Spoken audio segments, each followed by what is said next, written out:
नमस्कार मित्रांनो, माझे नाव सार्थक ज्ञानेश्वर शिंदे. मी आज हडपसावरगाव येथे वसंतराव कोल्हे यांच्या वावरामध्ये कॅप्सूल मक्का पाण्यासाठी आलो होतो. आपण बघूया कॅप्सूल वाणाचं कणीस. त्याचे वैशिष्ट्य म्हणजे ते टोकापर्यंत भरलेले व मजबूत कणीस. आपण पाहू शकता या कॅप्सूल मक्काचे नारंगी दाणे. कॅप्सूल मक्काचा बारीक ठुसा, त्यामुळे उत्पन्न पण आपल्यासाठी जास्त निघते. कॅप्सूल या मक्काची मध्यम उंची, त्याच्यामुळे आपल्याला खूप उत्पन्न पण निघते आणि नासधूस पण होत नाही. मित्रांनो, कॅप्सूल लावायचं तर 2 फूट अंतराची सरी व 10 इंचावर झाड.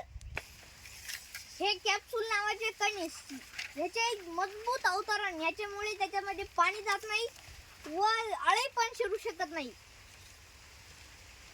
बघितलं ना